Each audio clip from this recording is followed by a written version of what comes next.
Higher authority ने sir भेजा यहाँ पे, तो हायर अथॉरिटी ने आपको ऑथोराइज पर्सन बना के ही भेजा। क्या डिसीजन हुआ वो हम नहीं जानते।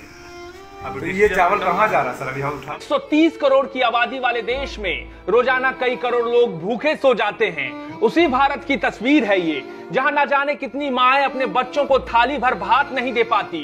उसी भारत की तस्वीर है ये, जहां हर वर्ष ना जाने कितने लोग भूख की वजह से काल के गाल में समा जाते हैं। उसी भारत की तस्वीर है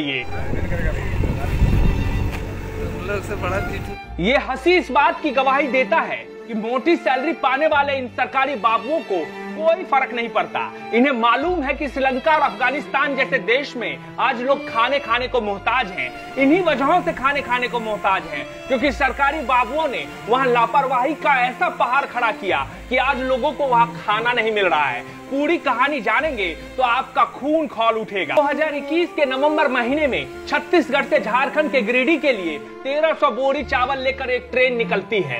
पूरे 8 महीने तक वो ट्रेन घूमती रहती है, लेकिन उसे गिरिडीह का रास्ता नहीं मालूम पड़ता है। अभी 20 मई को वो ट्रेन 8 महीनों के सफर तय करके गिरिडीह पहुंचती है। आपको जानकर हैरानी होगी कि झारखंड की सीमा में प्रवेश करने के लिए छत्तीसगढ़ से मात्र 500 किलोमीटर की दूरी तय करने पड़ती है। ऐसे में 8 महीने तक वो ट्रेन छत्तीसगढ़ से निकलकर गिरिडीह का रास्ता ढूंढती रहती है। लापरवाही का ये आलम सिर्फ हिंदुस्तान में ही हो सकता है। रेलवे के उन बाबुओं के लिए तस्वीर मायने नहीं रखती हो, लेकिन गांव में रहने वाले लोगों के लिए ये तस्वीर बहुत मायने रखती है। सर, आपको यहाँ अधिकृत करके भेजा गया है, हम इसमें कुछ बोलने का अधिकृत तो आखिर क्या निर्णय लिया गया सर इस चावल के विषय में? क्या निर्णय लिया गया? ये चावल कहाँ जाएगा? ये क्या किया? हमें पता नहीं है।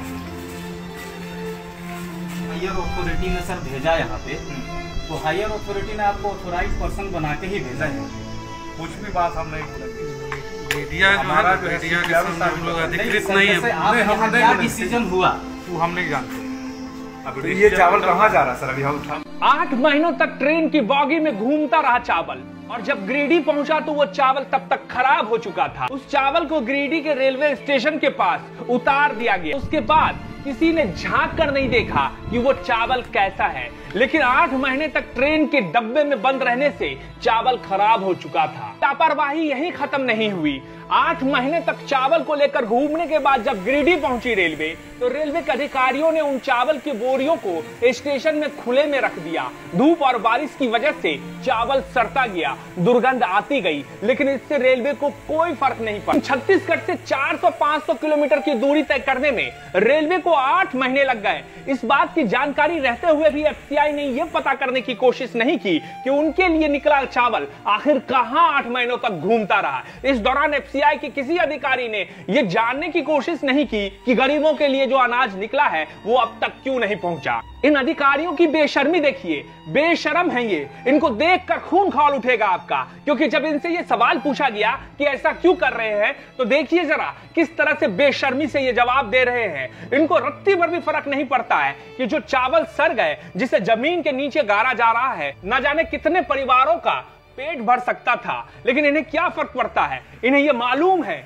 कि 5 किलो चावल किसी गरीब के लिए क्या होता है, किसी अमृत की तरह होता है। लेकिन इन सरकारी बाबुओं की मोटी चमड़ी इस बात को कहां समझेगी। एफसीआई के लिए आया चावल को रेलवे वैगन से उतरवाकर एफसीआई ने रेलवे रैक पर रख दिया। उसे खाने योग्य नहीं बताते हुए लेने से इनकार कर दिया। इसके बाद जांच टीम के समक्ष भी लेने से इनकार किया। करीब 1000 बोरी चावल को जेसीबी से जमीन खोदकर गड्ढे में डाल दिया गया। जी हां, गड्ढे में। यह गड्ढे में चावल नहीं डाला जा रहा है, गड्ढे में सिस्टम को डाला जा रहा है, सरकारी सिस्टम को डाला जा रहा है। रेलवे अब एफसीआई को 5 लाख रुपए मुआवजे के तौर पर देगी, लेकिन यह मुआवजा एफसीआई को जरूर मिल जाएगा, लेकिन उन गरीबों के लिए निकला हुआ चावल, जो चावल सरकारी संस्थाओं की लापरवाही की वजह से इस हाल में पहुंच गया कि चावल की कब्र बनानी पड़ी। उन्हें यह मालूम नहीं है कि जिस कब्र में वो चावल को डाल रहे हैं, उस कब्र में लाखों किसानों की मेहनत, करोड़ों भूखे बच्चों की मां की बेबसी और न जाने क्या क्या इस कब्र में समा रहा है।